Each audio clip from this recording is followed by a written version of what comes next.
कर्नाटक के कॉलेज से शुरू हुआ हिजाब विवाद देखते ही देखते देश भर में फैल गया।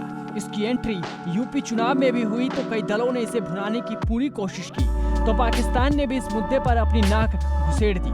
एक समुदाय हिजाब के समर्थन में था तो दूसरा समुदाय ये पूछ रहा था कि शिक्षण संस्थानों में हिजाब का क्या काम। वो तस्वीरें भी देश ने देखी जब कुछ छात्राएं हिजाब पहनकर स्कूल में आई तो छात्र भी भगवा शॉल पहनकर आने लगे। मामला कोर्ट तक पहुंचा। सबकी निगाहें कर्नाटक हाई कोर्ट की ओर थी और वो समय भी आ गया। कोर्ट ने अपना फैसला सुनाया। हाई कोर्ट ने मुस्लिम छात्राओं की तरफ से दी गई याचिका को खारिज कर दिया। साथ ही ये भी कहा कि हिजाब धर्म का अनिवार्य हिस्सा नहीं है। स्कूल कॉलेजों में स्टूडेंट्स यूनिफॉर्म पहनने से मना नहीं कर सकते हैं। कर्नाटक हाई कोर्ट ने ये भी कहा कि इस्लाम में हिजाब पहनना अनिवार्य नहीं है। हाई कोर्ट के इस फैसले के बाद अब नेताओं की भी प्रतिक्रिया सामने आने लगी है। तो चलिए सुनते हैं।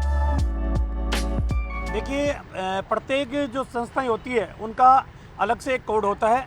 उस संस्था के नियम होते हैं, कानून होते हैं और सभी को उस संस्था के नियम और कानूनों को मानना चाहिए। किसी व्यक्ति को अपनी धार्मिकता को किसी संस्था के ऊपर थोपना अनुचित है, गलत है। और भारतीय जनता पार्टी कानून के अंदर विश्वास करती है, लोकतंत्र में विश्वास करती है। किसी मजहब के नाम पर इस तरीके की अशांति का वातावरण पैदा करें, ये उचित नहीं है। बीजेपी ये कह रही है कि वो कानून और लोकतंत्र में विश्वास रखती है। मजहब के नाम पर अशांति का वातावरण फैलाना गलत है।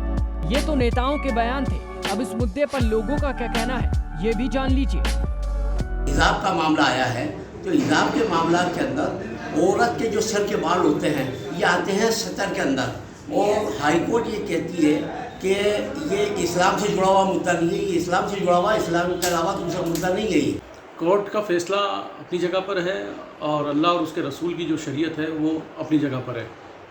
शरीयत जो है वो हमेशा के लिए है और कोर्ट से ऊपर है। ये फैसला किसी दबाव में हुआ है। ये कहना इनका बिल्कुल गलत है कि ये मजहब का पार्ट नहीं है। आपको बता दें कि कर्नाटक में हिजाब को लेकर विवाद की शुरुआत जनवरी में हुई थी। उडुपी के एक सरकारी कॉलेज में 6 छात्राओं ने हिजाब पहनकर कॉलेज में एंट्री ली। कॉलेज प्रशासन ने छात्राओं को हिजाब पहनने से मना कर दिया था, लेकिन वे फिर भी पहनकर आने लगी तो विरोध में कुछ छात्र भी भगवा रंग की शाल ओढ़कर आ गए। यहाँ तक कि मामला सड़क से सुप्रीम कोर्ट तक पहुँच गया और अब हाई कोर्ट ने स्कूल कॉलेजों में हिजाब बैन के फैसले को चुनौती देने वाली याचिकाओं को खारिज कर दिया है। ब्यूरो रिपोर्ट, जी मीडिया।